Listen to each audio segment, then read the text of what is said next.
Tomato పచ్చడి తయారు చేయడం కోసం 6 మీడియం సైజు టొమాటోలు, ఇంకా 8 వరకు పచ్చిమిర్చి తీసుకుని ముక్కల కింద కట్ చేసుకుని ఉంచుకోవాలి. టొమాటో పచ్చడి కోసం ముందు ప్యాన్లో 3 టేబుల్ స్పూన్ల వరకు నూనెను వేసుకోవాలి. నూనె వేడైన తర్వాత పచ్చిమిర్చి వేసుకోవాలి.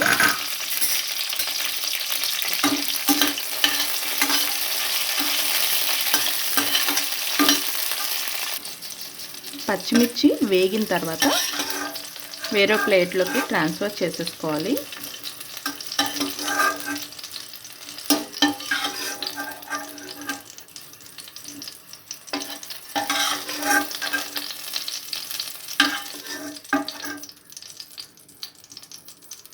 ఇప్పుడు కట్ చేసుకున్న టొమాటోలు ఉన్నాయి కదా,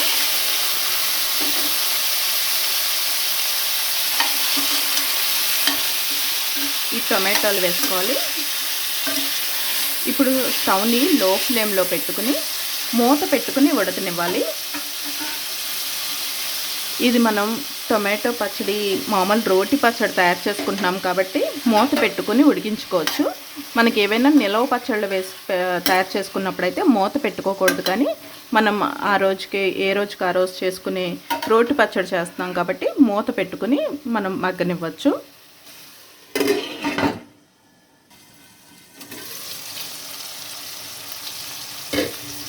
మధ్య మధ్యలో మూత తీసుకుని ఇలా కలుపుకున్నట్టయితే మనకి అడుగున మాడిపోకుండా ఉంటుంది. అలాగే ఈవెన్గా మొత్తం అంతా కూడా మగ్గుతాయి.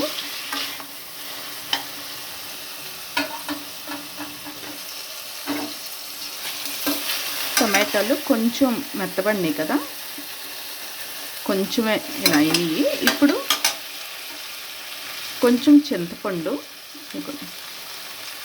టొమాటోలు పులిపే కాబట్టి మనం చింతపండు మరీ ఎక్కువగా వేయాల్సిన అవసరం లేదు. కొంచెం చింతపండు, ఇంకా 1 టీ స్పూన్ జీలకర్ర వేసుకుని ఒకసారి మిక్స్ చేసుకుని మళ్ళీ మూత పెట్టుకుని మగ్గనివ్వాలి. మనకి టొమాటోలు మొత్తం అంతా కూడా సాఫ్ట్గా అయిపోయే వరకు మగ్గనివ్వాలి. ఇదంతా కూడా లో ఫ్లేమ్లో పెట్టుకుని చేసుకుంటే మనకి కరెక్ట్గా ఉంటుంది, లేదంటే అడుగున మాడిపోవడం ఇలా అయిపోతుంది.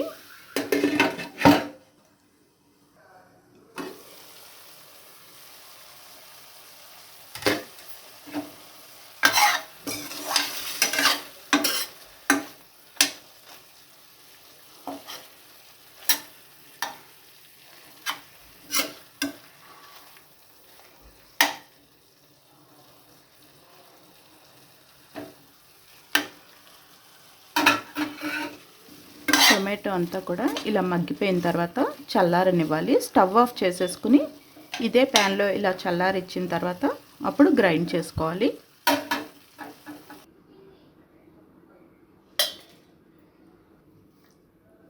ఎనిమిది వరకు వెల్లుల్లి రెమ్మలు వేసుకోవాలి. మనం ఇందులో పచ్చిమిర్చి ఇంకా టొమాటో వేయించుకుని మగ్గించుకుని ఉంచుకున్నాం కదా, అది ఇంకా వెల్లుల్లి రెమ్మలు వేసాము.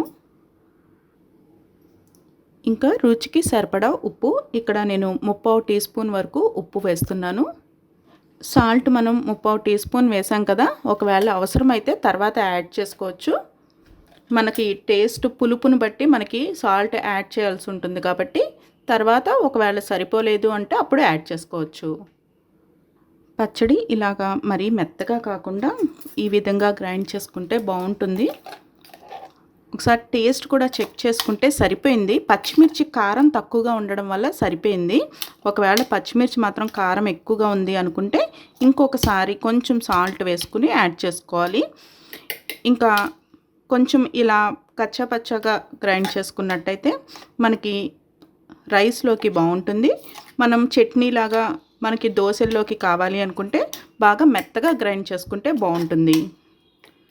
ఇప్పుడు దీనిలోకి పోపు పెట్టుకుందాం.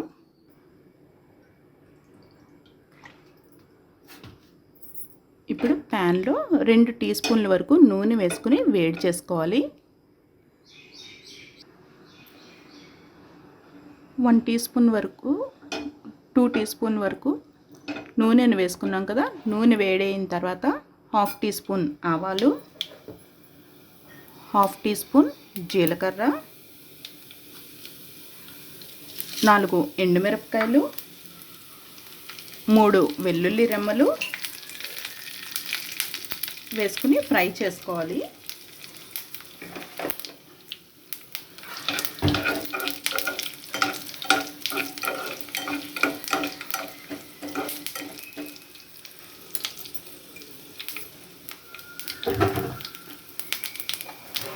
ఇలా కలర్ చేంజ్ అవుతున్నప్పుడు కొంచెం ఇంగువ వేసుకోవచ్చు. ఇంగువ టేస్ట్ ఇష్టపడిన వాళ్ళు వేసుకోవచ్చు, లేదంటే స్కిప్ చేసేయచ్చు.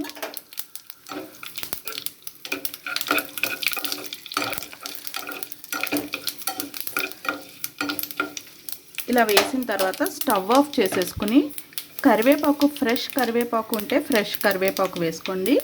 నేను ఇక్కడ ఎప్పుడూ కూడా కరివేపాకుని ఎండపెట్టేసుకుని ఇలా డ్రై అయిన తర్వాత స్టోర్ చేసుకుంటాను. మనకి ఎక్కువ రోజులు పాడవకుండా ఎక్కువ రోజులు మనకు ఉంటుంది కదా, అందుకని మీ దగ్గర కనుక ఫ్రెష్ కరివేపాకు ఉంటే ఫ్రెష్ కరివేపాకు యాడ్ చేసుకోండి.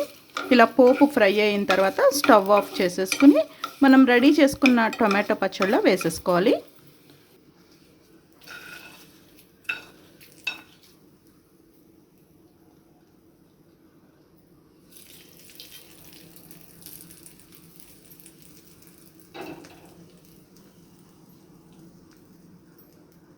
ఇప్పుడు ఈ పోపునంతా కూడా మిక్స్ చేసుకుంటే మనకి టొమాటో పచ్చడి రెడీ అయిపోయింది.